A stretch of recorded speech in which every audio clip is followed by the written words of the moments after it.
Hi, and welcome back to the Rubber Room. My name is Chris Colley, and I'm a Stampin' Up! Demonstrator. As I promised last week, today I'm going to share with you how to make this great little box that will hold a piece of Ghirardelli chocolate inside. And I'm going to be using some of the new Designer Series paper on the top of my box called Deck the Halls, I guess it's called, and it's available in the Stampin' Up! Holiday Mini Occasions catalog.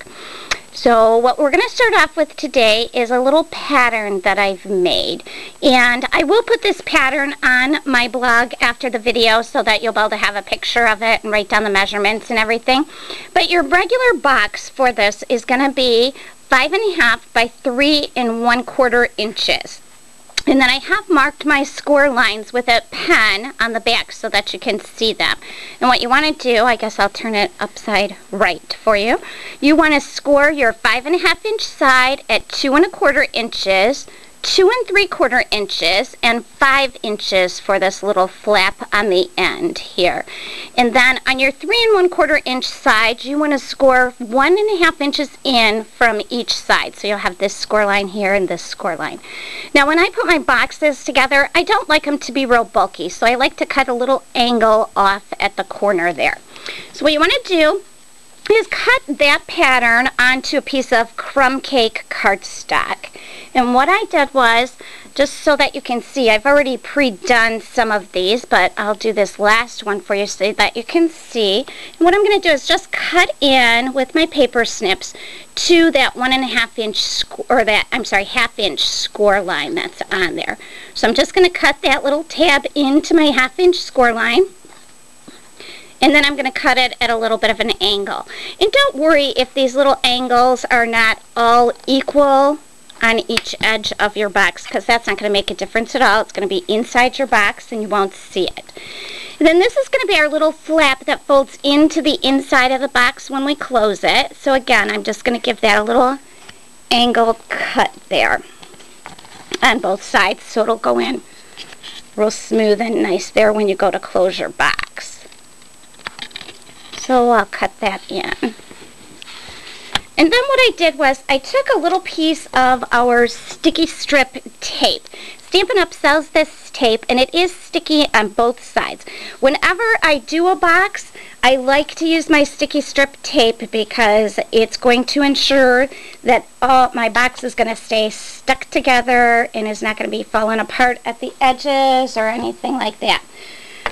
Excuse me. So I'm just cutting a little piece of the sticky strip tape, and I'm going to put it right at the edge of my little tab there. And then all you want to do, this part here at the top where there's no score line is actually going to be the top of our box. So what we want to do is fold the bottom of our box in, and you're just going to pop off the pink side of that sticky strip tape on these tabs that we've made here. And because our sticky strip tape is so sticky, you really only get one chance to tape it down. So I'm going to tape it to the bottom part of my box, and what I want to do is hold that tab inside and down so it's almost flat on the inside of my box, and then fold my cover up to where I want it, or my side up to where I want it to be. Line it up and then press it down so that I know it's going to stick right there and it's straight. I'm going to do that with the other side too.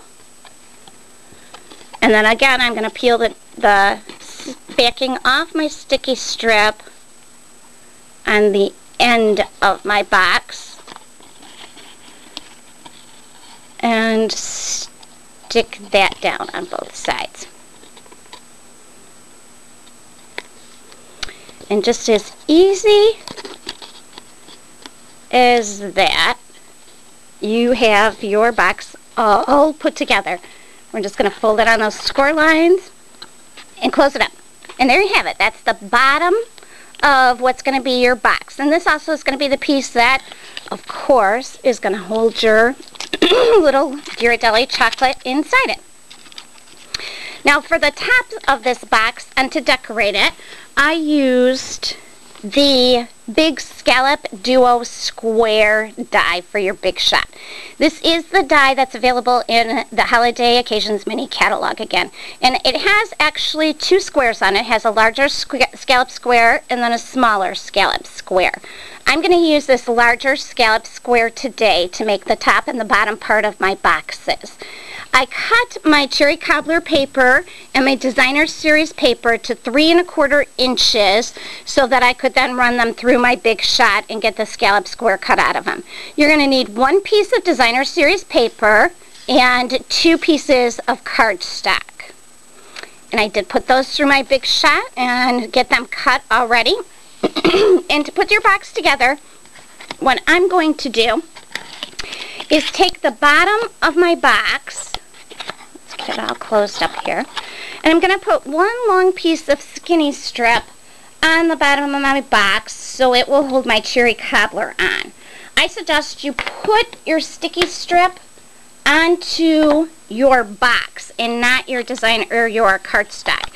I tend to, if I were to put it on my cardstock, I would invariably put it on the edges of my cardstock, and as you can see, your box is smaller than your piece of cardstock. So I would somehow manage to get tape along this edge where I really don't want it. So I'm just going to, for that reason, put it on the bottom of my box. And then I'm going to take my piece of cherry cobbler square duo there, and I'm just going to center my box on top of it and then press it down into my sticky strip. I actually will open it up and give it just a little press so I know that it's on there good. Now for the top of your box, what I've done is I've put some sticky strip already onto, I think you can see it there, onto my piece of cherry cobbler cardstock. And I did this on my cardstock because I'm actually going to put my designer series piece of paper over top of it. So there's no fear of me getting too close to the edge. I'm just going to peel my 2 edge pieces off first. And I'm going to take some 3/8 inch taffeta ribbon, and I've used Early Espresso, and I'm just going to put it right down into my sticky strip. I have cut the ends of my ribbon at a little bit of an angle, and that's going to help me to get my tag through for me to be able to put my ribbon onto my tag there.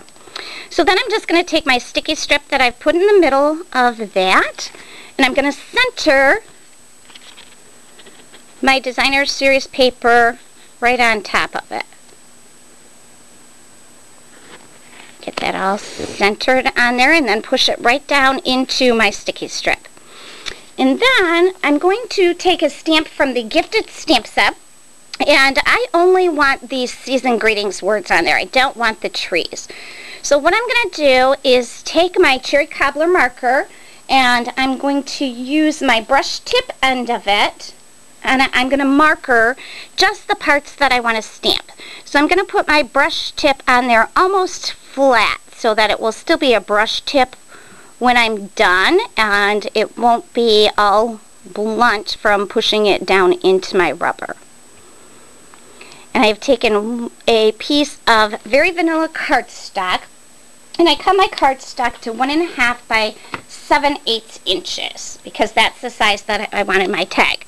So now I'm just going to take my little piece of very vanilla cardstock, and I'm going to put it right on my words that I just markered on my stamp. I am using my stamp upside down just because I want to be able to see where I'm going to put my words. I'm just going to press it down into my stamp. And there you have it. I've got my words on there. So I'm simply going to take my 1/8 inch hole punch, punch a little circle right in the top of that so I can use it for a tag. Then I'm going to go back to my little scallop square, and I'm going to feed my ribbon through that little hole that I just made. Let's see if I can do that here. I'm going to feed it up from the bottom, and I'm going to feed both sides of my ribbon through there. Both of them are going to come up from the bottom. And you may have to hold this side good and tight there so you can see just a little bit of that hole to feed your second piece through. And then I'm just going to slide my ribbon tight on the top of my box and tie it in a little knot. And the knot is going to help to hold my tag on there so that the ribbon doesn't just fall through my tag. Just going to tie it in a little knot there. Pull it up a little bit so it's not covering my words. And then I'm going to take my ribbon scissors and just trim my edges of it a little bit up at an angle there.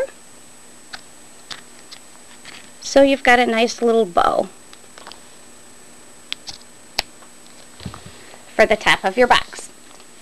So that's going to be the top of that box. And again, what I'm going to do is just take a piece of sticky strip, put it onto my cherry cobbler paper there. And you can use as much or as little of this as you want. You can go crazy and go around the whole thing if you wanted to. But I also, at this point, I'm going to take some snail adhesive and put it right onto the top of my box. And again, I'm using the top of my box as opposed to my cherry cobbler paper because I don't want to get it where it doesn't have to be. This actually will probably work better to tape it if I open up my box. Get it out there where you can see it. I'm just going to put a little bit of snail on there so it'll hold the top of my, wow. And I'm going to figure out, I want my box to open this way. So I'm going to figure this is going to be the opening side of my box.